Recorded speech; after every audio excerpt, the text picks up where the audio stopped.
Aloha mai kako, you are watching Hawaii Political Reporter. You, as a free, beautiful, independent human being with inalienable rights, own yourself. As a result, you can do what you want with your own body and own the product of your labor. The implication is that it is morally wrong to initiate force against someone else or their property, because to do so is to violate their rights. Therefore, all human interactions should be free of force, fraud, and coercion, and people should be free to exercise their rights, limited only by respect for the rights of others. When you learned don't hit and don't steal, it wasn't unless you work for the government. When you learned thou shalt not kill, it wasn't unless your dear leader gives you a gun and a uniform and a one-way ticket to the other side of the world. Government is force, an opinion with a gun, and force is a poor substitute for persuasion.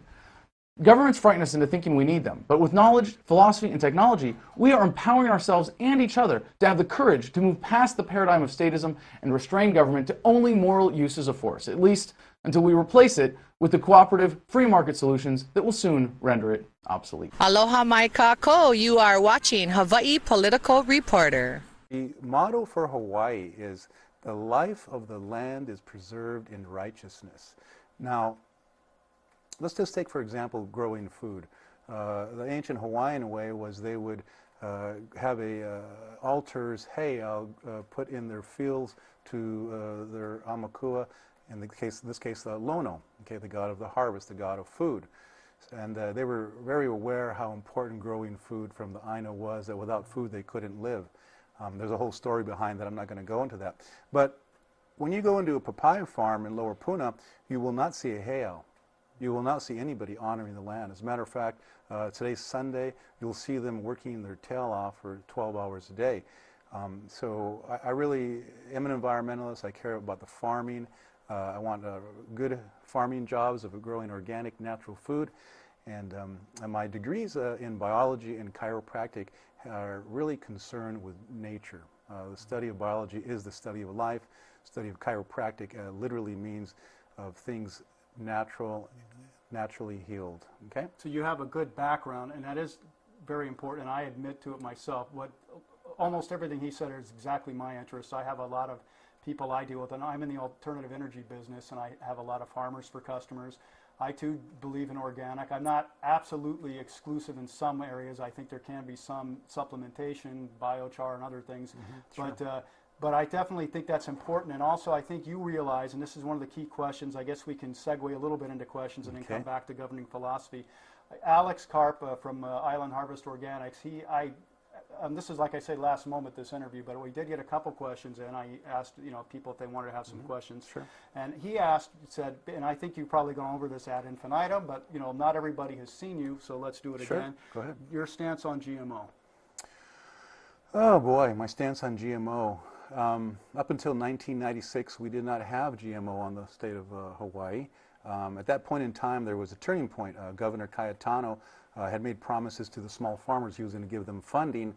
Unfortunately, Monsanto, Syngenta, all the main chemical companies who call themselves food companies, really they're chemical companies, basically they're petrochemical companies. I would even say Monsanto, honestly, is a death company. Well, look, I just had a couple weeks ago the top 10 products, and everyone's got to do with death. So they're petrochemical companies. Basically, the petrochemical companies are the end of the world as far as I can see, unless we change. So anyways, back to the GMO. We had that choice with Governor Cayetano. He chose Monsanto, and so here we are for, 16, 17 years we've been going down that path. For me, the blessing would be when we say, so long, go home, go back to Switzerland, go back wherever you came from. We do not need to have GMO in any shape or form. Any of their multiple chemicals on the lands are sacred here in Hawaii. They can just go away. And if we take it back a little farther and go back to 1960, you realize today we are shipping in, everyone knows this, 90% of our food. Up until 1960, we were growing 90% of our food. Yeah, you can look it up. So, and what was that, out of curiosity? What were the staples? What were we growing primarily? Well, I haven't been a farmer that long, so I don't know the answer to that question, but I imagine it'd be all the greens, all the vegetables, all the fruit and bananas. Oh, yeah, everything. Are you kidding? And of course, we have that wonderful beef from up in Waimea. Sure. But the early peoples who came here, milk. the folks who they brought in to work on the plantations, whether the Portuguese or the Chinese or the Japanese or the Puerto Ricans or the Farmers Mexicans, and the farmers, self-sufficient. they came from cultures where they were growing food naturally. You know, if you think about it, the Hawaiian people populated the islands 1,500 years ago or more, if you listen to their historians. And up until 236 years ago when Captain Cook found, they were completely sustainable, growing their own food naturally with a single container from Matson bringing chemicals to the island. So that we have technology today that can speed that organic process along, it's easily done. I have a friend, Clive Cheatham. He lives down in the Four Corners area. He's growing some of the most high-quality organic taro, banana, papaya, turmeric. And what he does, he gets the elephant grass, the cane grass. He has a machine that harvests it, mulches up, turns it into a mulch, adds the fish emulsions that we get from our natural fisheries here, a little bit of minerals from upcountry Hamakua way. You're growing organic, natural food, just amazing. And we can do that. We can do that if we put the willpower behind doing that. I totally concur. I think most of us would concur. I think the only thing that for us, and fortunately in our districts, I'm in District 5, Roy's in 4, I think a lot of us up here get it, but other parts of the island may not. And this is a generic question, stepping back towards more philosophy of governance. Like for example, a couple forums ago, I was out there, and one of the persons, it was actually Tiffany Hunt, got asked the question, what would you support a ban, or do you support the ban on GMO? And she said, well, I do support it, but I want to have a referendum. So my specific question to you, and this is an interesting point, okay, the way I look at it, the first thing I hear, I say, well, wait a second, stop. Okay, so now I have the whole island deciding what my district is going to do. Yeah. Okay, and it's a diverse island, very distinct populations, land, and everything else like that. So my question to you is, and I totally concur. I'll be honest. I do know some about GMO. I'm pretty astute with science, and I would tend to say that, of course, transgenics, cisgenics, one thing, closed and not closed is another. You can have doctors which will tell you how good the synthetic, insulin is and how that's saving lives, which again is in a closed environment, okay? Not because I think what you're especially talking about is transgenic open field. I'd imagine that's what you're mostly talking about here. So I'm talking about everything. I'd like to have it all gone. Including the enclosed. I mean, I'm talking in general. Like, let's say UH in a closed lab doing some studies. I have a feeling that not for. Let's make this clear. Not for agriculture. Not for agriculture. So, let's say for health. Because I would agree with you. For the agriculture, it's incredibly scary. Well, I think that if we actually put our willpower, all our resources to find out what is causing dis-ease, and do the studies, we'd see that it is related to diet. So why is a person a diabetic? Well, most of the foods that are grown nowadays have 1/10 of the minerals they were grown prior to science coming in. When the planet was formed, there were 82 minerals that were created as part of our Earth. And so what happens is that those minerals are designed to be in the soils, that are designed to be in the foods, that are designed to make the greatest, strongest human beings. You take, for example, Hillary and Mallory, who went up Mount Everest. They didn't have all the fancy gear that they have today. You take Columbus or Cortez or any of the Cook, any of the great explorers, they traveled eating natural, good food and did quite well. You'd be hard-pressed to find people eating today's synthetic, business, agriculturally made food could do anything, and look at them. So this dis-ease is, interestingly enough, created by the foods that are being grown by these agrochemical companies, and just by coincidence, many of these companies are also pharmaceuticals who are then do the research into. It's more than coincidence. Yeah, it's just crazy. They want to get us pre-birth to after we die. Yes, and now genetic bees, Monsanto, and you know what? Just to step back. Genetic trees. How about that? Well, I didn't know about trees. I guess is coming, but for no, sure it's the kids bees. here. They're already planting. But what trees. happens? We're going to move you over just a second. Oh, okay. I can do that because we don't want to lose them out of the frame there. Okay. I'm going to stay right here. We're not being anything untoward here, but just making sure we get a good picture of them. Okay. No, but one thing, interesting note on that, and personally I couldn't concur more what you're saying about the soil. To follow up on that, you can go to the survivalpodcast.com. Look back about 2 weeks, and he has a specific episode on soil. And he traces it back, and it's very deep, actually, how the soil is made. You'll know more in that 1 hour than the average farmer will, the minerals, the nutrition, and then, of course, he goes into the GMO and everything else. But you're absolutely right. It does start with the soil. Well, Soil and there's one more thing, too. You know, the microorganisms, you know, that saying about Hawaii, the life of the land is preserved in righteousness. You know, it's all the microorganisms, the little creepy crawlies, the really small entities that live in the soil that naturally eat the soil, eat the dirt, eat the minerals, turn it into a fertile environment. Now, when you grow a synthetic crop, say corn or papaya, they have to apply 2, 3, 4, 10, every year more chemicals. Basically, they're sterilizing the soil, so nothing alive is in there, only their seed. And what they're doing here in Hawaii, for most of the experiments they're doing here, they're only allowing crops to manifest, say for corn. They'll do a new strain of corn for about 2 years, and then they ship them off to Mexico or someplace else, because they always want to keep on making a new strain, so the countries that they send them to have to keep on buying a new batch of chemicals. Yes. Well, it's a losing proposition. Even here in Hawaii, you know, a lot of people will say, oh, the GMO papaya saved the papaya crop. But the fact of the matter is, you can go on the USDA Department of Agriculture and look up the statistics.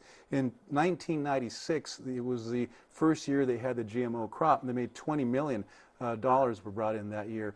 Now, that was the first big crop after it had the ring spot had occurred, but it wasn't even as big as it used to be in the 70s. However, if you look at the latest statistics in 2011, it was already down to making half as much money, 1/3 less farmers, 1/3 less land being in the papaya crops. Basically, papaya industry is on its way out. I give it 2-3 years. None of those papaya farmers want to be working with the chemicals. They're getting more and more expensive.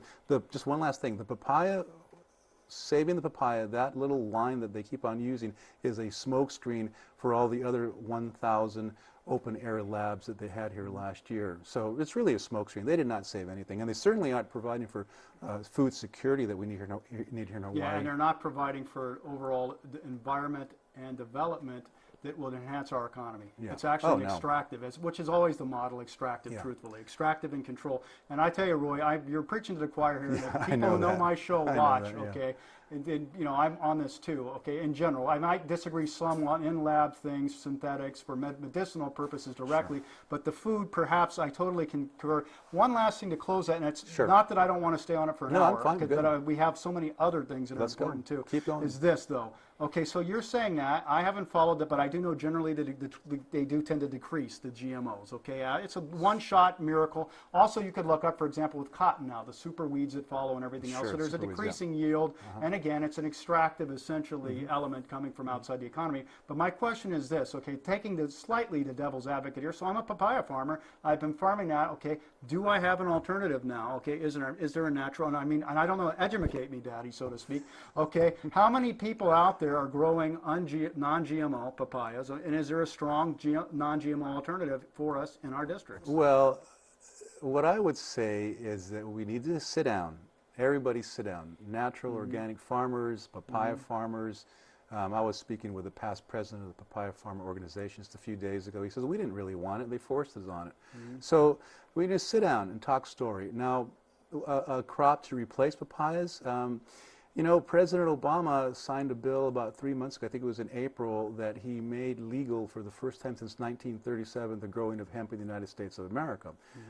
You know, basically DuPont, Monsanto, all those guys put it out of business way back when because it was competing with their synthetics.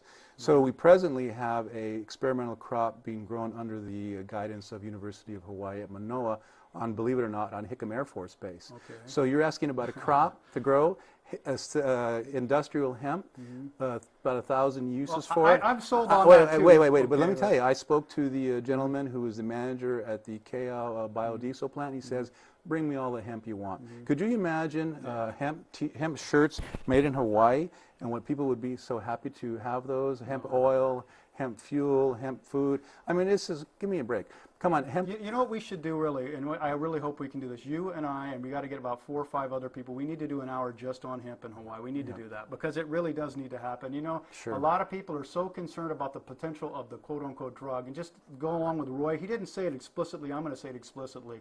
and I've heard this actually through Aaron Anderson, okay, or I think it was Aaron who told me this, that the problem with marijuana and hemp really, I mean, and we could go back even deeper on this, is that it is essentially a nitrogen fixer for the on the cheap. So the petrochemical industry does not get that fertilizer sold, okay? This is one of the big problems why they wanted it out, okay? And then we could go in depth more and more and more on that. But, okay, so Roy, I guess specifically on that, just... I do want to share something, because one of the big issues in Lower Puna is the albicea tree. The invasive species there is causing damage to so many properties and homes. And the fact of the matter is, you mentioned nitrogen fixers. The albicea tree is one of the greatest nitrogen fixing trees in the planet.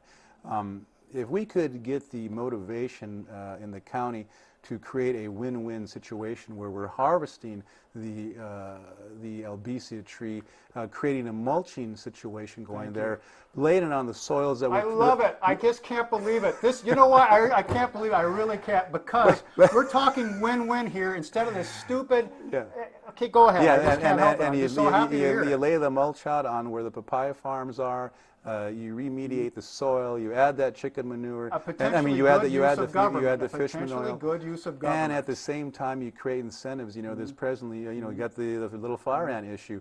You create incentives so you can, because let me back up. The little fire ant does not have sticky feet, so it climbs up into the albicea. The winds come and blow it miles away. So we got to get those albicea down. We got to get a handle on the little fire ant. Tango, this new product that is being really used efficiently and productively in Lower Puna, is the way to go.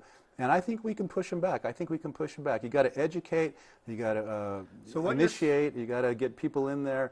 And right now, the county always says, "Oh, it's the state agricultural department." That's baloney. This is the issue with home rule. We can do whatever we want if we want. That's the bottom line. Thank you. That's the truth. That's the truth. I mean, why not? Okay. I mean, seriously, do we have to bow down to God 3,500 miles? I mean, who has no idea what's happening here? No. Just to finish up on that, what Roy, I believe, is saying is, let's make lemonade out of lemons. That's right. Okay. That's right. And I couldn't agree more, because what are we going to do? Sit there and just let them go to waste? It's ridiculous. Okay. Or are we going to try to harvest a resource and make it into a resource? And that's, I think, you're in the permaculture mind. Okay. Which a lot of us are. One very quick side note on the fire ant, perhaps, I've noticed this myself, because I grow a few things, or I should say try to grow, and I've noticed that it seems to be less of the cucumber beetles and some predators in the fire ant areas. So perhaps they're not 100% bad. There may be some benefit to them. Oh, well, there's also, we've had kokies here now, for 10 years or more. And you can be sure when you're not hearing kokies in your neighborhood anymore, it's because you are inundated with fire ants. So, I mean, at least try to take the best with the, you can with the bad. I would say let's handle it all. I mean, it's not going to happen overnight, but again, with the force and power of the intelligence and of the government and the funds of the government, we could do better. And hopefully, I would counter a little bit, and hopefully the government, where it should be, and also away where it shouldn't be. Okay, I hope. That's my personal belief. I think a lot of the incumbents, for example, let's go a little bit more in agriculture, okay? I had Russell on here about 2 years ago, and I said, okay, and you were talking about food self-sufficiency. Certainly a large part of that would have to be milk, okay? The problem, I mean, well, at least for some people, I mean, let's put it this way. A lot of people like dairy, okay? Some of that, let's just say that. But or let's say milk, yogurt, kefirs, okay? No, dairy products or traditional dairy products. Yes, you can do them with many other things, but let's just say dairy products, okay? So Russell told me if you want to make yogurt here, $1.5 million. That's what the government, you're going to have to get to got to be all automated, et cetera, et cetera, et cetera. This, to me, is the government in the way. Speaking of home rule, segueing out of this, Sedgwick, Maine, okay, which ended up ultimately failing, but they declared food sovereignty, okay, home rule on their food. I hope that we could consider doing that too here, okay? Well, sure, why not? I mean, it depends how you look at the whole situation. And once again, this Hawaiian kingdom was overthrown illegally. President Clinton in 1996 signed an apology bill. If this was, once again, being a sovereign country, a sovereign kingdom, the Hawaiian people, the Hawaiian kingdom could do what they want. And just to be clear, I've spoken with a number of Hawaiian sovereignty folks, and if you go back and look at who was a part of the kingdom, it wasn't all Hawaiians. It was Portuguese, it was Japanese, it was Chinese, it was Mexicans, it was Europeans. It was inclusive. It was inclusive. It's this idea that, if the Hawaiians get their land that is deserved to them, that we're going to all of a sudden lose our lands. That is not true. I'm part Native American, so I feel this one very deeply myself. I understand it. And if viewers, if you haven't seen it, please check our video from about a year and a half ago called Illegitimate Hawaii. Illegitimate Hawaii. Do a search on that with Gene Tamashiro of the Aloha Uprising, because what he's saying is true, and there was both of all races, good and bad, on that issue. And this kingdom is illegitimate. But also then the question would come, what are we going to do about it now? That's a whole nother video in and of itself. Well, somebody asked me that question last night at the forum on the side, and I said to him, yes, there is a legal right for the Hawaiian kingdom to be in place. And then he said, well, what's the position then that you hold being running for county council? And I say, well, in that case, it would be a temporary job, wouldn't it? Yeah. So that's a temporary job until everything gets straightened out. That's something else I got to tell you I love, too. I love politicians who put themselves out of business. This is, man, you're starting to really get me, pretty happy here. Okay, so moving on only because of limited time, okay? Because I would keep you for a day, okay, easily, okay? So geothermal, this is another question from Alex and Mimi down there at Island Harvest Organics. Okay. Geothermal, okay? Well, you know what, here's what I'll say about geothermal. If you don't live within a mile of it, then you don't have the data to be speaking about it correctly. And I do live within a mile of it. And I'm telling you no. I'm telling you no from every aspect of being a good neighbor. They are not a good neighbor. This was forced on the Hawaiian people. They're liars, actually, in many cases. I won't go as far as that, but I will say that they are not the best neighbor. I would say, based upon conversations with Harry Kim, we absolutely have to do a health study. We absolutely have to have monitoring of the plant in extreme. We have to have monitoring of both the fresh and the ocean waters. I know for sure that they're dealing with a leak right now on the 15, their wellhead, and they are not releasing the data. Now, I live within a mile of the plant. I developed 3 weeks ago a pneumonia, and I don't develop pneumonia. So when I finally find out the dates, and there's an EPA meeting this coming week, and I'm going to attend it, when I find out those dates, Mike Calachini is going to have some questions to answer, and I can hardly wait, actually, for my very first meeting as a council member, the EPA and the plant manager, Mike Calachini, and letting them know, no more, no more. You know what? And the other thing, real quick, I've talked to some experts, volcanologists, geologists, and they're pretty clear that the resource there is limited, and that they could try to get up to the 50 megawatts that they have a permit for, but if they did right now, they would use up all the resource they have there. Very dangerous. And very dangerous. However, some people believe that they have maximum 2 years left, and that's the length of their contract right now. If they don't meet up with their contract, they will be fined. News. I never so knew. there is the possibility that 2 years from now or so, we will see the gates locked there, plant hemp there, and remediate the soil. How's that one? Huh? Okay, hand it off to me for a second. Okay, here's my turn on this. Okay, I used to be a pro geothermal. Okay, and I would thank Gary Marks and others and Bob, okay, and others for making me aware of this. Here's what changed me, and for you people out there who may not understand this, let me just give you a quick 30 to 60 second summary. This geothermal resource is not the same as it is in Yellowstone and on the mainland. It is not. This is a very toxic, very dangerous, geothermal. Second thing is they're drilling on one of the most seismically active areas on the earth, okay, potentially extremely dangerous, not only for them and that plant and all the capital being put into, but also for the residents near there. Very, very, very dangerous. Third off, most of us here do not want an industrial zone. We've come to live in a somewhat rural existence. We hope to have some, ability to have home rule, just as you in the city may wish to have a city. We would like to have our environment as we would like, clean and quiet, okay? And then also, there's a lot of dirty money coming in there. Bob Patrici, you can go to Punapono Alliance, follow the things there, but there's been hundreds of millions of dollars from Harry, from Harry Reid and his staff, through Ormat to Ormat, which is a company there. So for you conservatives talking about limited government and non-crony government, this is it. So please wake up, because this is crony government. It's at its finest. Now we hear that they're making a profit. Well, possibly after 20 years. Okay. Also, as Kerry Marks says, who's very smart on this too, where's our big rate reduction? Bringing down the rates. Where are the big rate reductions? Yeah. There are alternatives. Now you and I could go on for that one forever. Let me just cover this, because most folks who are not doing the research on geothermal will think, oh, they drill a hole down in the ground, and then they pour water into it, and they create steam and turn turbines. Wrong, okay? They drill a hole that can go up to a mile, and they curve it so it goes down, and could be under my property or my neighbor's property. Wow. And then they do not inject water. They inject 60,000 gallons of pentane, the most highly toxic petrochemical. Yeah, that basically gasoline. Yeah, okay? basically it's gasoline. And now just imagine 60,000 of gallons of pentane in Lower Puna. Right under your property. And not right under your property, but right under the property that Madam Pele likes to visit every so often unexpectedly. Oh, that's now I asked fun. Mike Kalakini at the last meeting about 3 weeks ago. Better helicopter tours. I asked him, I said, Michael, what's your provisions for getting rid of the pentane when Madam Pele crosses the highway or comes closer? And he says, oh, well, we have means. Well, he has means if he has warning. If he has no warning, you're going to have a big mistake there. And not only that, but when you check the trade winds, and this now I'm speaking to the folks in Leilani and Seaview and Kalapana, when you look at the map and you see the northeast trade winds, when that plant goes off, they're going to blow the winds and that toxic gas right toward you. And there is no exit. So this emergency exit route we wanted, the health study we wanted, the safety regulations we wanted, they have not been implemented by the last two incumbents in District 4, and it has to be done. It absolutely has to be done. At any rate, I think we both agree this is an issue for this district to be decided by this district, not by the county. For sure. If you live with this, and you know, just one final thing on this, speaking of the health effects, okay, Lisa, she was on our show a while ago. If you look about a year and a half ago on the PEIS, when we did the PEIS show, and she came on, you could notice she had a slightly greenish tint, okay, to her, and she was talking about the health effects. She was living within a mile of PGV, Puno Geothermal Ventures, and I saw her about 6 months later after she moved from there, normal color.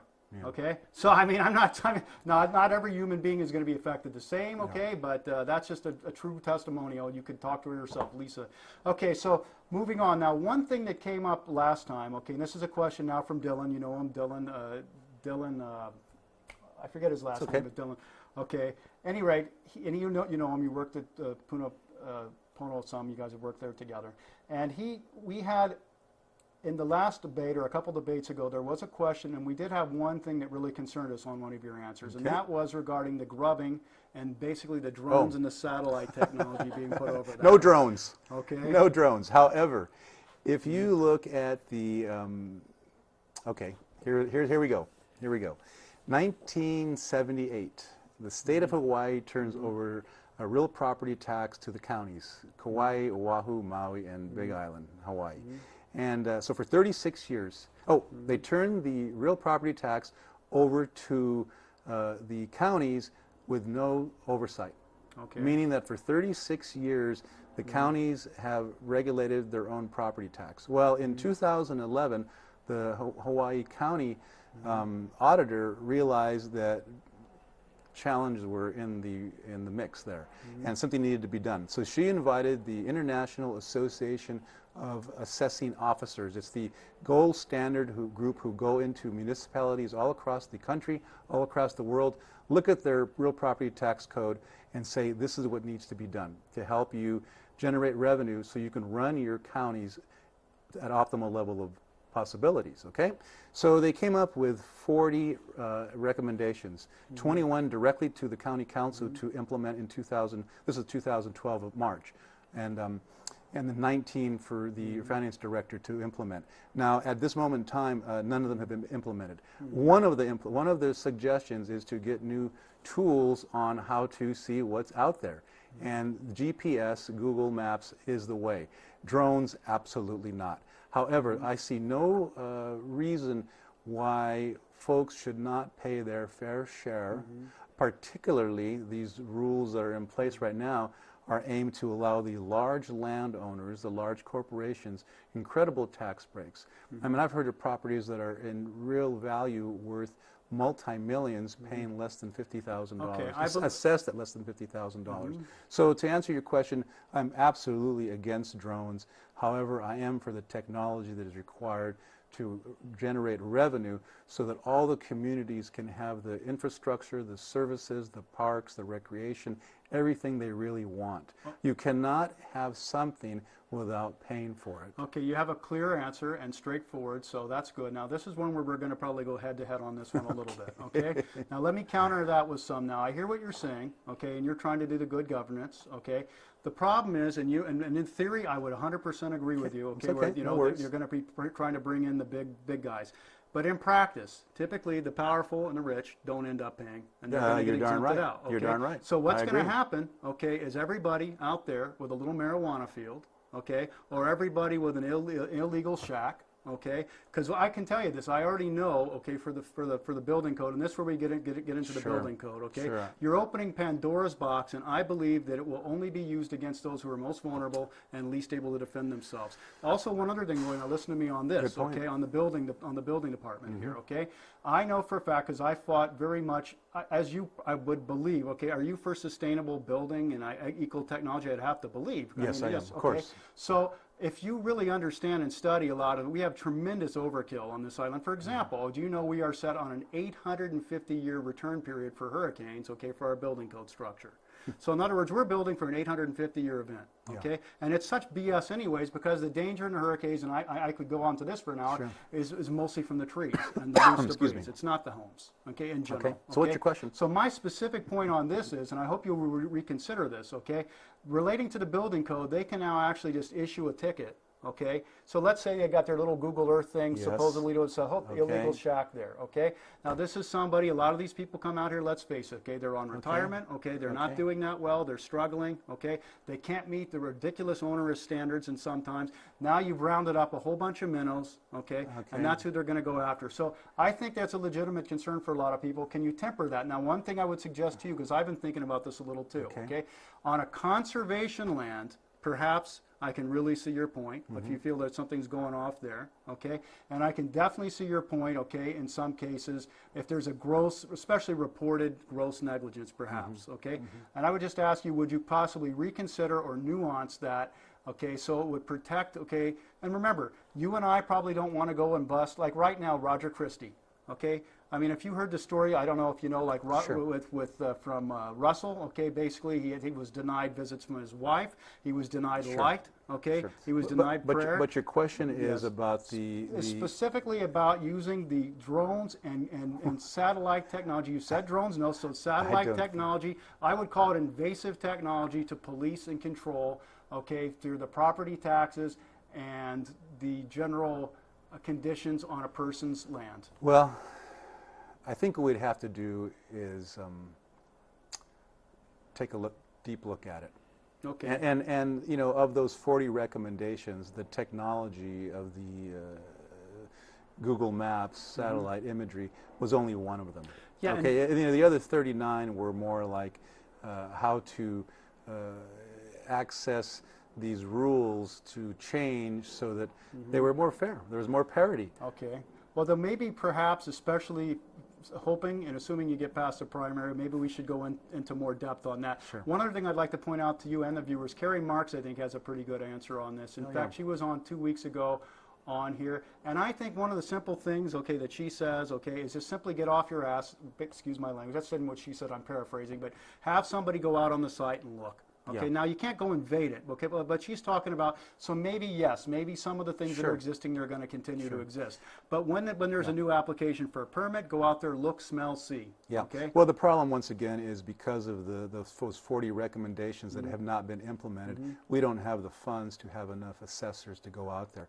And one of the suggestions of those 40 that the International Association of Assessing Officers recommended was that they were saying that there wasn't enough communication between the assessors, there wasn't enough communication between the hierarchy and the real tax department. So, you know, basically it's a faulty system, and they're suggesting ways of making it more more correct, more pono. Okay, now let's go one step further on that, related but not directly, okay? So let's go back to the basic question is, okay, how much money is needed?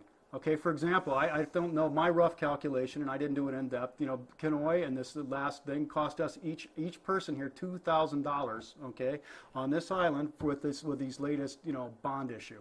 $2,000. Well, the reason why you borrow money is because you haven't generated money from your community. You know, people. I know people who are paying $150 of property tax a year. I'll give you an example. My campaign chair moved here from New York in July 1st a year ago, and he got his tax bill on Thursday, and we'd been talking about this tax issue, and he calls me up and he says, "Roy, I'm embarrassed. I'm absolutely ashamed of my tax bill. if I have 2 properties, one property was $260,000, a beautiful home he bought in Leilani, and he bought the adjacent 1-acre lot next to it, $50,000, and he says, my bill was under $500 for the 2 properties. And he's embarrassed. He says, no wonder we have such low infrastructure, such low services, why Hawaii has the lowest education standards. You know, you want something, you have to pay for it. And that's the bottom line. If you want to stay where we're at right now, then keep on paying the minimal amount you want. That's fine. You and I would differ on this, and we should do it because I hear your point, and I think most of us would want a reasonably decent standard, but I would have to say, sorry, most of that money is going to corruption, okay, and the BS programs. Okay?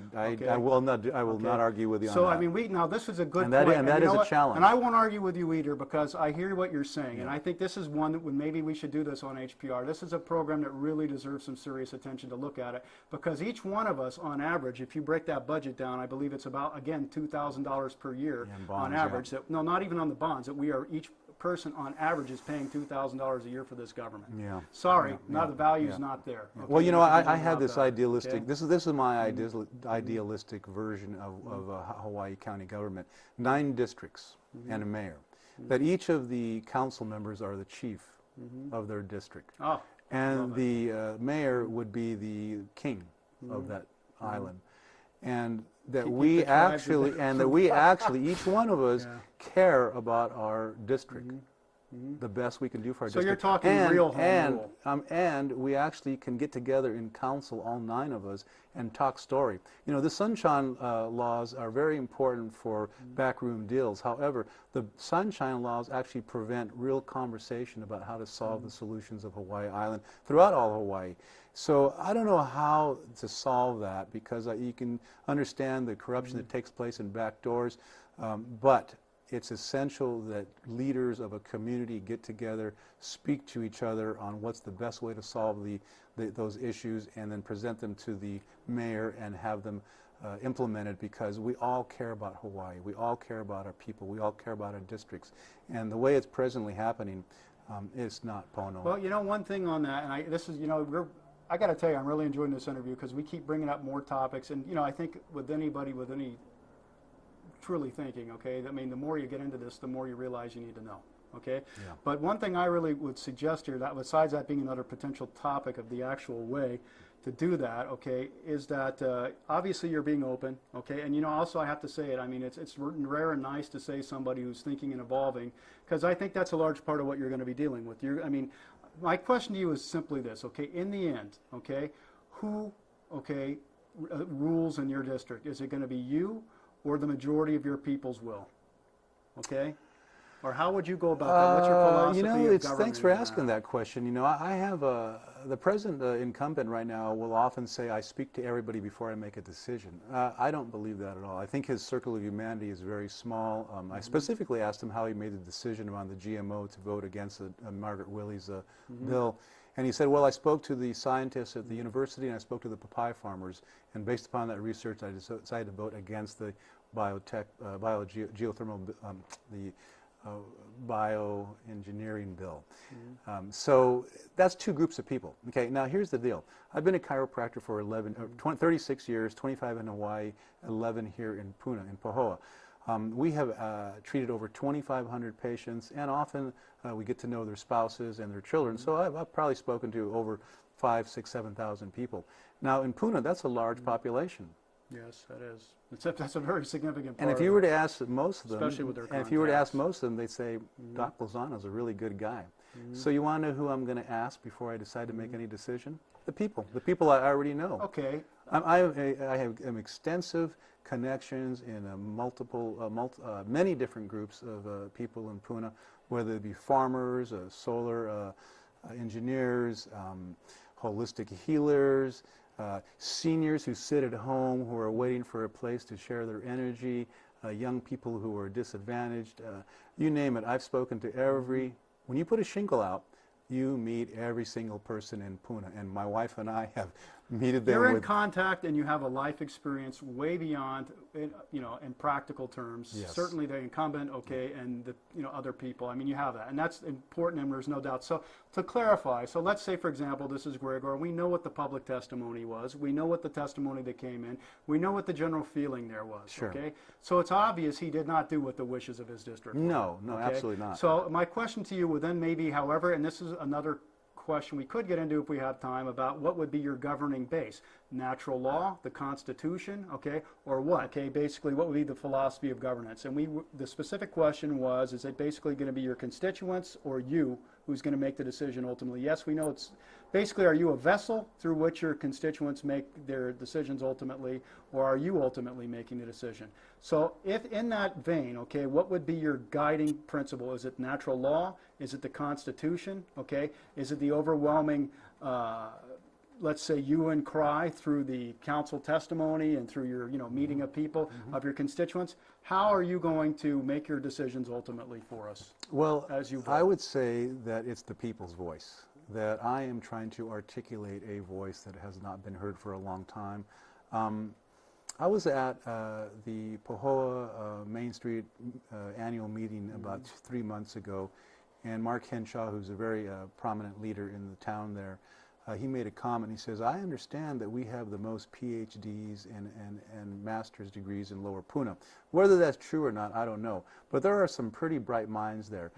Harry Kim, in our conversations, he comes to my office every couple of weeks and we talk story. He's been my mentor in this path right now. And he says, anytime you want, Roy, you can say, I support you 100%, and he does. And one of the things he says is most of the solutions for Hawaii's problems in the last few years he has found in Lower Puna. So I will take the lead on that from those masters and say I will listen to the people with the brightest ideas. One of my ideas, I like to have think tanks created where we could sit down and help solve the situations of whether it's infrastructures, invasive species, the economy, or whatever. You know, I had a patient come in just last week and she says, you know, Roy, one of the things we could do in Lower Puna, because all of us grow so much food, how about a cannery? Oh, that's a fantastic idea. How about a commercial kitchen that everyone could do? How about my wife makes wine from the mangoes on Mango Road and from our fruit on our tree? How about a winery of fruit trees? There's all sorts of bright ideas out there, and I definitely would access them. But, you know, to answer your question, I was actually contemplating this last night.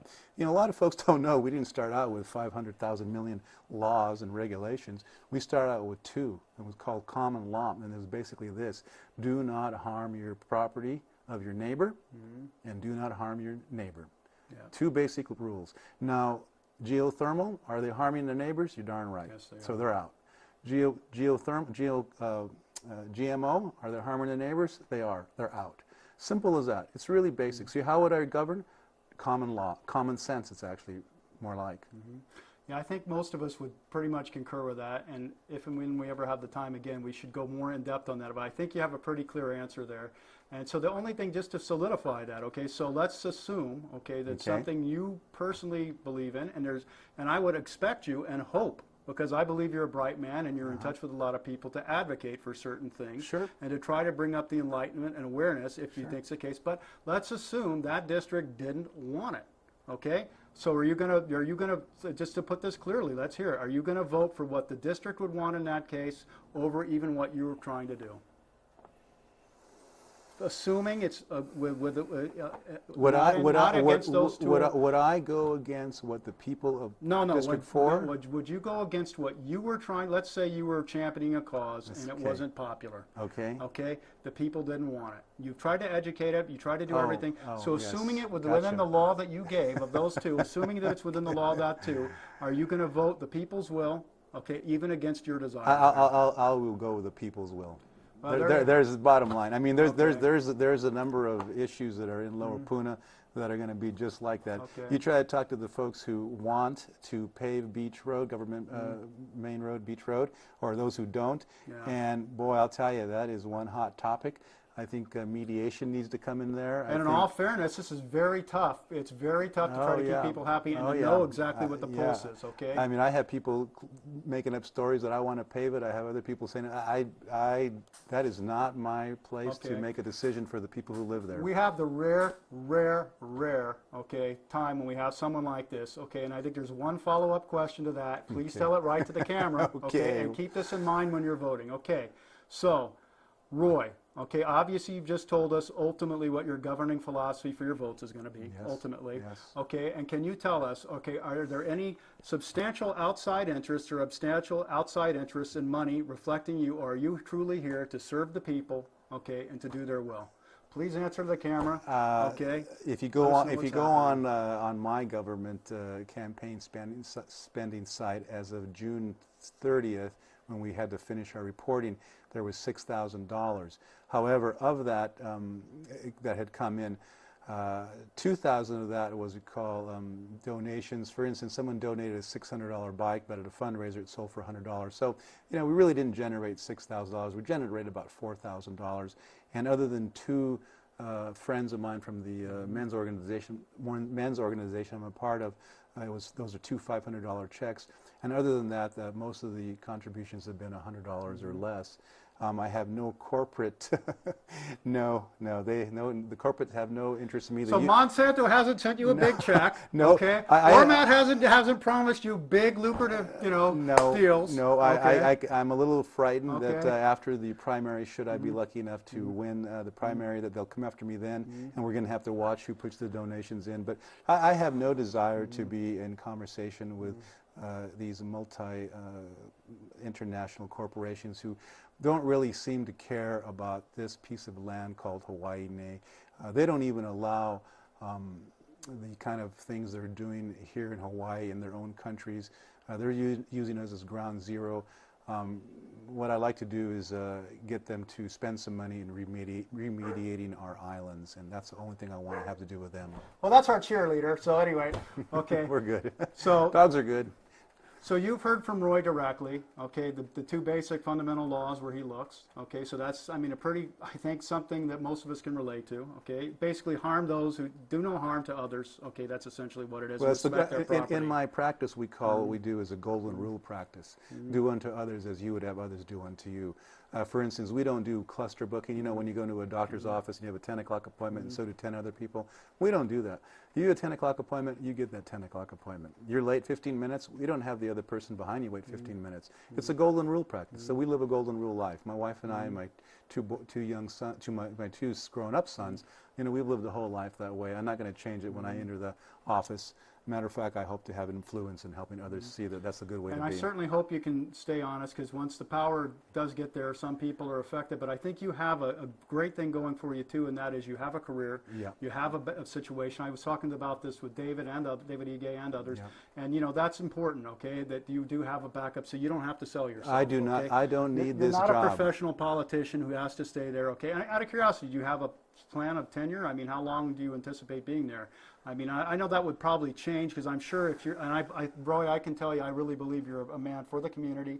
I can see that, okay, you're there to serve. And that was really the question I was trying to get to, okay? Are you there to serve us? And I think it is. I think you are. Sure, okay? I'm there to serve. In terms of tenure, it's going to be determined by the people of Hawaii. I'm very hopeful that Carrie Marks will win in Hilo there. I'm hopeful Margaret Willey is going to continue in there. I hope we get a real environmentalist here in District 5 coming in. And, you know, I'm really hopeful that we're going to have a majority of people who do believe the motto of Hawaii is a way to live in keeping the land righteous. Yes. And if we do that, I'll like to be part of the guiding team of chiefs, taking the Hawaiian island to a place of economic and environmental health that we've never had before since the Westerners arrived here and had done their very best to destroy paradise. I think we can go forward, taking the best of the ancient cultures and the best of Western culture. And I look forward to being part of that team. And I think Roy I know he's accessible, he's open, available. I'm sure you'll make that as you go. And how would people contact you now or find out more about your campaign? If I was to say anything to the folks out there, I'd say investigate. investigate the candidates running, myself included, try to raise the bar this time around. I ask you not to vote for the people who have the most signs out there, not to vote for the people who have the largest signs out there, to please do not make your vote based upon who's been standing on the side of the road as long as they have, as in this race as they have, but rather to investigate and find out who really is representing your values. If you want to find out my values, you can go to lozano4puna.com. That's the number 4, lozano4puna.com. And, you know, I really care about Puna. I really care about the quality of life in Puna, and I hope you honor me with your vote. We are going to be doing a little bit of sign waving the next 2 Tuesdays and Thursdays. If you want to go to my website and participate in that, you can. We also are looking for more people to volunteer to make phone calls to encourage folks to come toward my possible win in this next primary. I appreciate all the time you've given me, and Malama Puna. Thank you very much, Roy.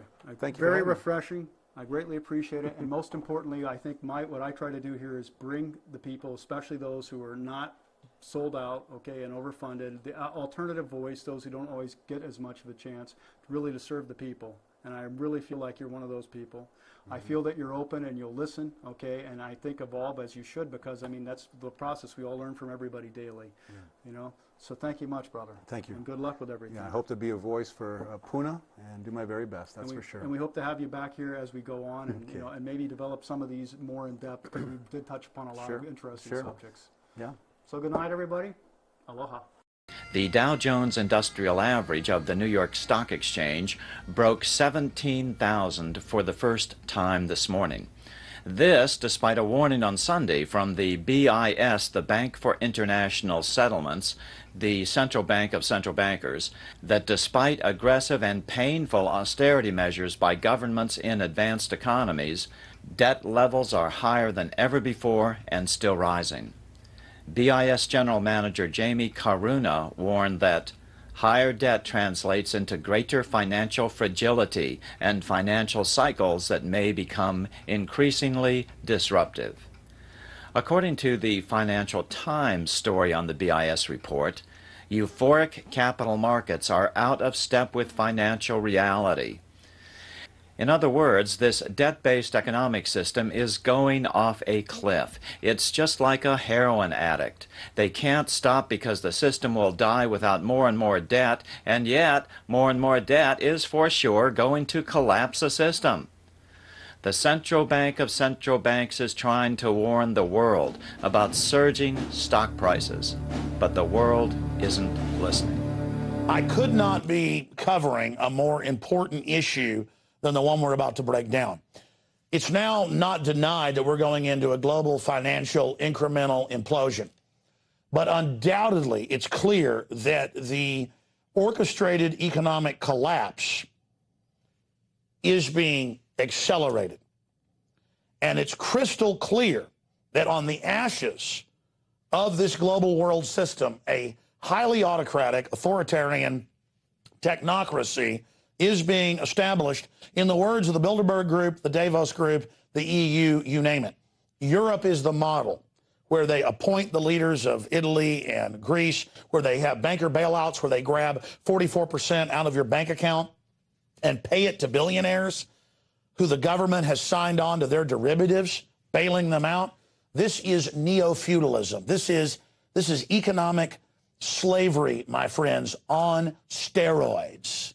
Now, again, it's not my opinion that a global financial economic implosion from which we're never supposed to recover is being engineered. The latest article was in the London Guardian. Pentagon preparing for mass civil breakdown. Social science is being militarized to develop operational tools to target peaceful activists and protest movements, to stop the people from getting out from under the globalist. Another article in the Guardian back in 2007 got a Ministry of Defense report, Revolution, Flash Mobs, and Brain Chips, a grim vision of the future, total police state with a brain-chipped population to control us. That is the British Ministry of Defense. You cannot make up the magnitude of the sci-fi tyranny. Let's look at a quote from Henry Kissinger, and he said similar things in a New York Times article, where he said back in 1991, in Evian, France at a Bilderberg Group meeting. Today, America would be outraged if UN troops entered Los Angeles to restore order. Tomorrow, they will be grateful. This is especially true if they were told there were an outside threat from beyond, whether real or promulgated, that means manufactured, that threatened our very existence. And he goes on to say it's at that time they would give in to the world government for their safety. General Petraeus a few weeks ago in the London Telegraph, speaking to the Thatcher Group, said that we're going to get rid of America and bring in a North American Union, and their own Banff Canada UN documents show they're going to use global crises to get that job done. In fact, he told the New York Times in 2009, Kissinger did, the chance for a new world order was the article, that again, crises are the way they're going to bring this in. He also told MSNBC right when Obama was elected, and CNBC separately, that all these different global crises with Obama would help bring in the New World Order. And what is the New World Order based on?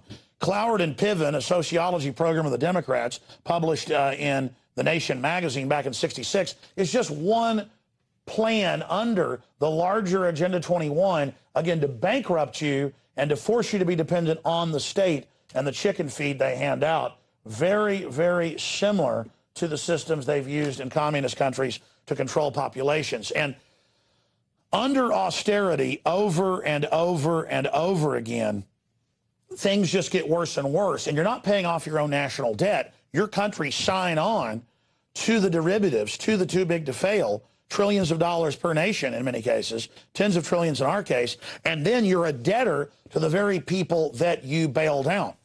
Now, the good news is that in places like Greece, where they've been going and even taking 44% out of some of the people's bank accounts to, quote, bail out the bankers with these bail-ins, in places like Cyprus, there has been such a revolt that they're having to start to back down as the public becomes aware of this. The New York Times bemoaned the fact that places like Spain, after many years of austerity, killing their economy further, they're now engaged in tax cuts to try to get the economy going. Kennedy cut taxes by 50%. Tax receipts doubled. The elite know if you cut taxes, it actually brings in more money on average. Then why do they want higher and higher taxes? To bankrupt the economy, then the globalist corporations are exempt from those taxes and from those regulations. Continuing now into the global economic meltdown that we know is transpiring, that we know is unfolding and being accelerated. Here's just some of the latest news. Rising food prices push up Indian wholesale inflation in May. Meat, poultry, and fish prices spike to all-time highs in the United States. You're seeing the inflation out there. International Business Times, meat, produce, dairy prices on the rise, while processed foods, grain prices remain stable. Yeah, the processed crud food. You're not crazy. America, your grocery bill is going up fast, upwards of 2.1% in the last year, and that's with cooked federal numbers. Try doubling, ladies and gentlemen. But meanwhile, the farmers can't even make a living because it's all rigged by computers, like high-frequency trading, at the meatpacking level. And Americans can't even get jobs because the illegal aliens do that. Economic crime rises worldwide, led by theft and procurement fraud, survey shows out of Reuters. Again, corruption is accelerating, led by the Fortune 500. Los Zeta, death toll reaches 100,000 plus in Mexico from the phony drug war. Criminal violence rising in the Caribbean, UN report, more than doubling. And now what's happening, ladies and gentlemen? They have trains out of Central and South America called trains of death with unlimited tens of thousands a day that Mexico allows in, as long as they don't get off the train, to come up to the U.S., where the Border Patrol loads them onto Greyhound buses with vouchers and ships them anywhere they go to be dropped off wherever they want to go. We reported that 2 weeks ago. Last week, AP confirmed that the White House, ladies and gentlemen, has literally ordered this but will not give details. So our story has been confirmed, ladies and gentlemen. But the backlash against this worldwide is accelerating. They're flooding Europe with unlimited illegals right now to then be the voting bloc to vote for further socialism, further control, further banker bailouts, because they're clients of the state the state itself controlled by the globalist. In closing, look at this headline. Too big to audit. Large partnerships escape IRS scrutiny, GAO report shows. And this is being covered by McClatchy, AP, and others. CNS News is covering it as well. The big firms have written the regulations where the offshore globalists are exempt and don't even get audited and don't even pay taxes in most cases. But the average middle-class person, an average blue-collar worker, has had 21 taxes raised on them under Obamacare, 7 of them on people at poverty line or below. Look it up for yourself. How was that a handout to the people?